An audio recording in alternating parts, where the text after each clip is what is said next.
I Bahari Baghe Rizwan, Noor Maulana Rahim. Oh, the spring of Rizwan's garden, Noor Maulana Rahim. Navroz Mubarak. Most people measure faith by comfort, success, or wealth. But what if all of that misses the point entirely? Life is not defined by worldly comfort, achievements, or the delays we encounter. True life is measured by recognition of what gives the soul meaning, direction, and eternal purpose. Every moment carries the opportunity to awaken to guidance that transcends the passing of time. Time moves faster than we think, and every second can either build the soul or let it slip away. A profound Ginān teaches that life must be walked fast. This is not about rushing, but about conscious urgency. Each day is an opportunity to seek knowledge, understand guidance, and prioritize what truly matters. The loss of life is not in worldly failure, but in failing to recognize living guidance. What is the highest purpose of life? It is not money, fame, or comfort, but knowledge of the soul and its guide. Life is a sacred journey of knowledge, not for accumulation but for recognition of truth. The seeker must approach this path with peace, clarity, and certainty. Knowledge is the compass that aligns the heart with divine guidance, illuminating the way through trials, distractions, and the illusions of the world. God teaches through time, guidance, and example, showing us not only what to do but how to live with purpose. Life's trials, time's urgency, and the path of recognition are all designed to awaken the soul. By reflecting on this journey, the heart learns, the mind understands, and the soul aligns with its ultimate purpose. The path is not merely observed, it is lived, and through recognition of the Imam, every moment becomes sacred. Bismillahir-Rahmanir-Rahim. This Ginān is a direct call to awaken the human being to the true purpose of life. It does not address worldly success, comfort, or external achievement, but speaks to the inner destiny of the soul. From its opening line to its final counsel, it presents life as a journey of knowledge, one that must be undertaken with awareness, urgency, and sincerity. The repeated command to continue to walk fast reveals a central teaching. Delay in spiritual matters is loss. Time is not merely passing, it is actively consuming life. Every moment either advances the soul toward recognition or distances it through heedlessness. This Ginān therefore reorders priorities by placing knowledge and recognition above all else, declaring that life itself is precious only because it offers the opportunity to know. The Ginān also teaches that the journey of knowledge is not chaotic or frightening. Though long and demanding, it is described as a path of peace, illuminated by divine wisdom and guided by living light. Fear, hesitation, and complacency arise not from truth, but from ignorance and the whisperings of the lower self. By contrast, certainty and tranquility accompany the seeker who walks under true guidance. Most importantly, the Ginān clarifies that knowledge is not abstract or self-generated. It is a divine treasure, hidden yet accessible through the proper gate. The journey reaches its fulfillment in the guidance of the Imām of the time, the living mazhar of God's light, where spirituality attains its destination and every inner observation matures into recognition. In this way, the Ginān teaches what must take priority in human life, not accumulation, not delay, not comfort, but continuous movement toward knowledge, purification, and recognition. It calls every seeker to align ambition with the Lord, to endure hardship with patience, and to walk swiftly yet peacefully toward the light for which the soul was created. This is not merely poetry. It is instruction, warning, and invitation, reminding the traveler that life is short, the path is clear, and the destination is luminous. بسم الله الرحمن الرحيم. In the name of Allah, the Compassionate, the Merciful. In this reflection, we will study this wisdom-full Ginān one verse at a time. For each verse, we will first consider its translation and then unfold its extended inner meaning so that the depth of guidance contained within it becomes clear and practical for our lives. This step-by-step approach allows the seeker to reflect, absorb, and recognize the wisdom gradually, rather than rushing over profound truths. This Ginān was written by Allama Nasiruddin Nasir Hanzai, a devoted servant of the Imām through knowledge and spirituality. This background itself reflects the spirit of the Ginān: devotion to knowledge, perseverance on the spiritual path, and service under living guidance. With this understanding, we now begin the journey, verse by verse, seeking light, meaning, and recognition.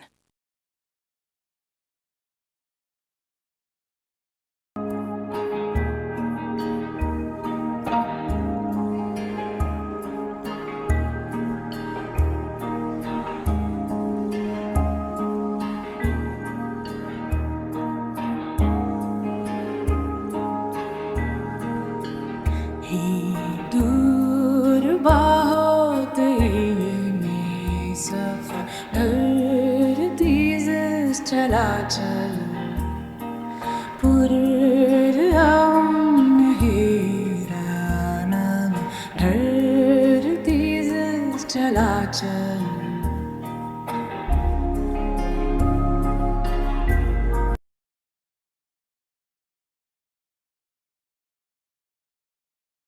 This line does not speak of a physical journey, nor of accumulating information. It points to the extent, rank, and stages of knowledge within the personal world of every individual. Knowledge has no final boundary because divine wisdom is infinite. Every person, according to their capacity, enters one stage among countless stages of this journey. The length of the journey refers to depth, not distance. One may reach a stage of understanding, yet that stage itself opens into further stages. Thus, knowledge is long because recognition unfolds endlessly. However, the verse commands speed. This urgency arises from the reality of time. The Quran swears, "By the time Asr, surely humanity is in loss." Surah Al-Asr, chapter 103, verses 1 through 3. Time is not neutral. Every moment compresses life, just as Asr literally means to squeeze. Human existence is being pressed continuously, extracting either awareness or loss. Therefore, to delay the journey of knowledge is to allow time to drain life without meaning. Esoterically, Asr signifies the Imām of the time, who is the essence of time and the people of the time. When Allah swears by Asr, He is swearing by living guidance, indicating that the greatest loss is not worldly failure, but failure to recognize the Imām of one's time. Thus, to walk fast means to hasten toward recognition before time consumes the opportunity. This line removes the inner hesitation that prevents speed, fear.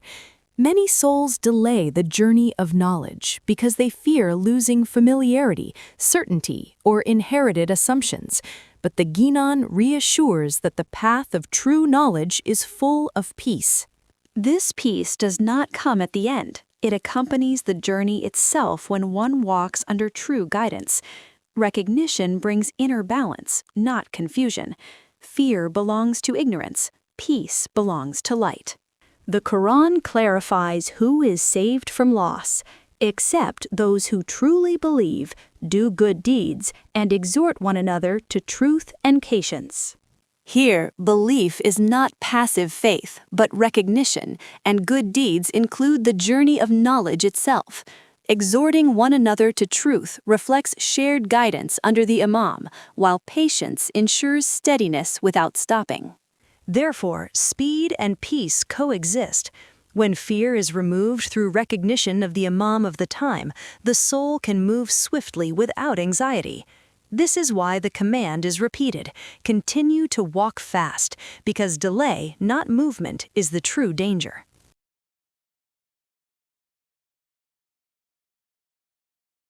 Ya Ali Madad Rahima, thank you for coming in. At times, it is difficult to find someone who can express our esoteric faith and convey that there is more to it than simply performing rituals. In the previous verse, we spoke about faith as recognition and movement.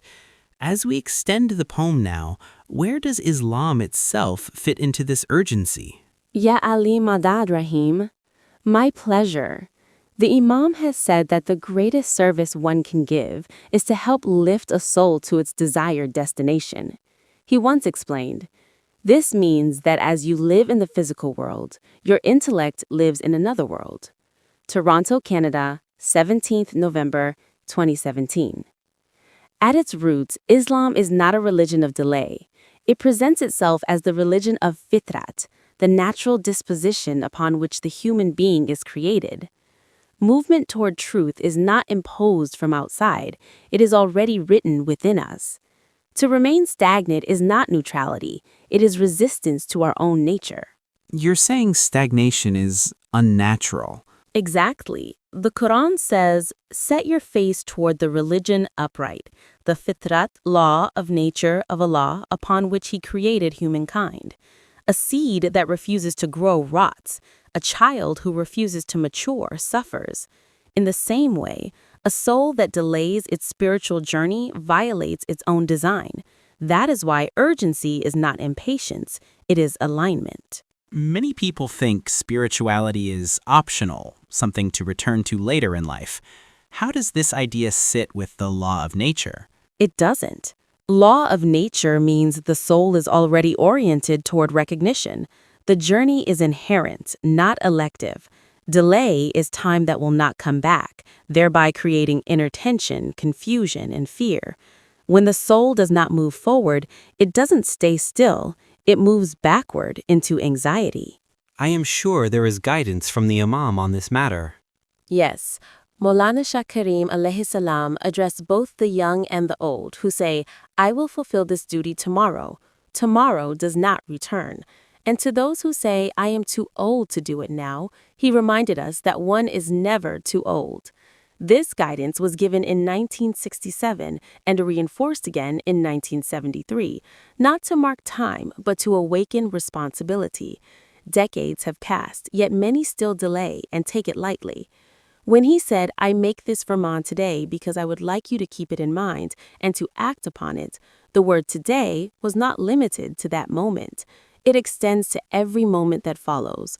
Reflect deeply and seek the right guidance. Yes, very important. If I may continue, the poem speaks about speed, walking fast without fear. How does speed relate to the personal world? Speed refers to inner responsiveness, not physical haste. The personal world is the inner universe where the soul encounters truth. When recognition awakens there, movement becomes natural and swift, like thought itself. Fear slows the soul, but recognition removes fear. That's why speed and peace coexist. So the journey towards God is not outward, toward places or forms. No. Maulana Ali, alayhi salam, clarifies this when he says, "The one who knows his soul has known his Lord." This establishes that the path unfolds within. The personal world is where the soul recognizes its origin and direction. External rituals support this, but the real journey is inward. If the journey is inward, why is urgency still emphasized? Because time is experienced inwardly first. Delay in the personal world manifests outwardly as confusion, attachment, and fear of loss. The soul knows it was created for recognition. When it is denied that nourishment, it feels restless. Urgency is the soul calling itself home. We should also know that there is an enemy working within us who does not want us to progress. How should a seeker understand speed without falling into stress or impatience? Speed here means continuity, not stopping, not postponing. It is like a river, fast yet calm. The moment recognition begins, the soul should keep moving, learning, and aligning. Delay is more dangerous than movement, because delay hardens habits. So this extension of the poem is really a warning. Yes, but a compassionate one. It reminds us that the human being was not created for spiritual pause. The personal world is alive, growing, and expectant. To move swiftly toward recognition is not ambition, it is obedience to fitrat. As we continue, what is the central message coming across in this extension? That the journey to God is already underway within you from the time one is born, and stopping is the only real danger. Each door opens another door. A seeker once reached a door he had spent years searching for. When it finally opened, he felt relief, certain that the journey was complete. But beyond that door stood another corridor, and at its end, another door. At first he hesitated. Why is there always more, he wondered. Then he realized the length of the journey was not meant to exhaust him, but to awaken him. Each door did not cancel the last, it fulfilled it. Every stage of knowing widened his capacity to recognize what lay beyond. He learned that knowledge was not a destination to arrive at, but a light that deepens as one walks faster toward it. And so he stopped asking, "When will it end?" and began asking, "Am I walking with readiness?" For in the personal world, depth has no final boundary, and every true opening invites the soul to move again. Earlier, we spoke about the personal world and the urgency of movement within it. To take this further, the Quran speaks of creation and command.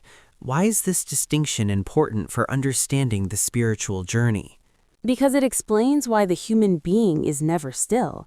The Quran says, Surah Al-Araf 7 verse 54, Allah lahul khalqu wal amr. His is the creation and the command. These are not two names for the same thing, they are two realms of existence. Without understanding this, the urgency of the journey remains unclear. What exactly is meant by the world of command? The world of command, alam, is the realm beyond time. It is neither past nor future. It is pre-eternal and post-eternal as it is timeless.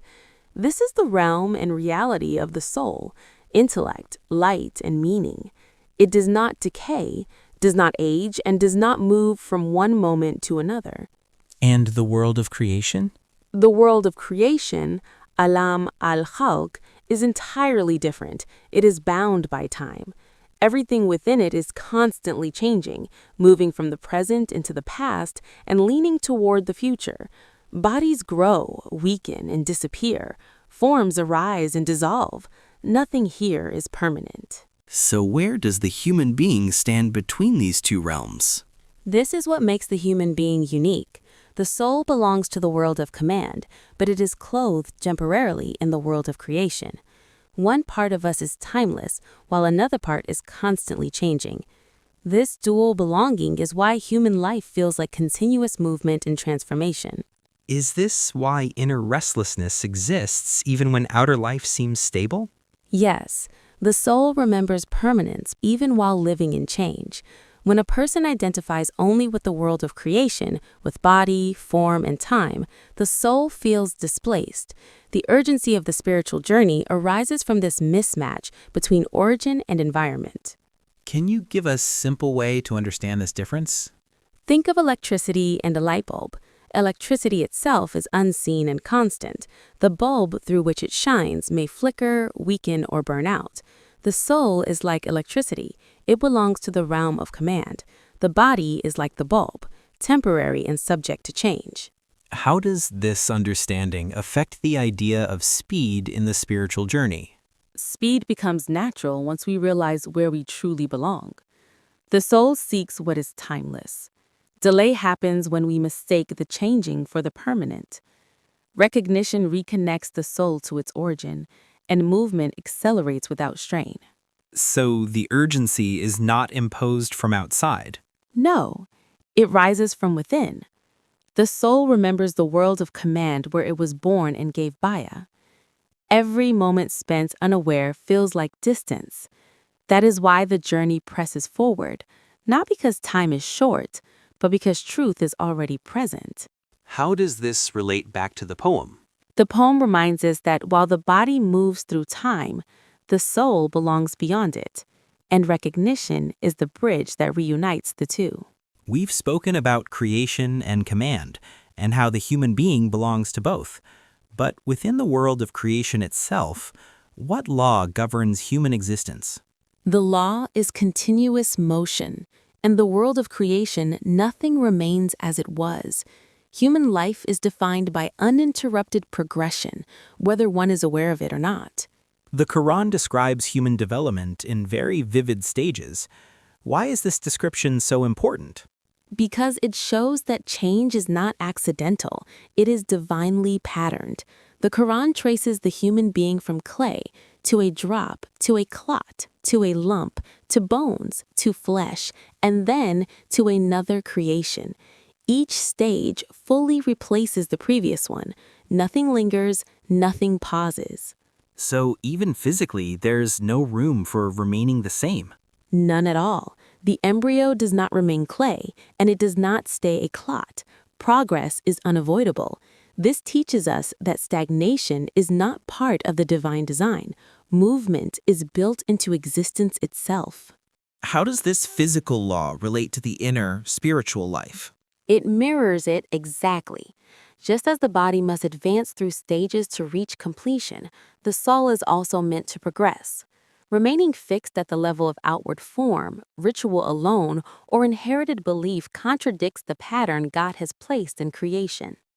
Some might say, I'm doing what I can and that is enough. Maulo will accept it. How would this be understood in light of this principle? Doing the basics without growth is like refusing to move beyond an early stage of development. The form may remain, but life weakens. Spiritual life demands advancement toward meaning, understanding, and recognition. Mala uses the word meritocratic. Nothing but the best is accepted. Imam Jafar al-Sadiq alayhi salam makes a very strong statement about this, doesn't he? Yes, he says, whoever's 2 days are equal is in loss. This means there is no stationary state in spiritual life. Equality of days is not balance, it is decline disguised as stability. It is where one convinces one's negligence. Final reflection. The human being was not created to remain still. From the first moment of existence, life moves forward, physically and inwardly. This movement is not random, it is directed toward light, recognition, and completion. The personal world is where this journey becomes real. It is there that signs are unveiled, meaning awakens, and faith becomes certainty. Delay does not preserve this inner world, it veils it. Movement, however gentle, restores illumination. To walk fast is not to rush through life, but to respond when truth becomes clear. It is readiness of the soul, not agitation of the body. Motion toward light is not an added demand, it is the law written into human nature itself. What remains is a choice, to linger in forms that pass, or to move decisively toward the light for which the soul was created.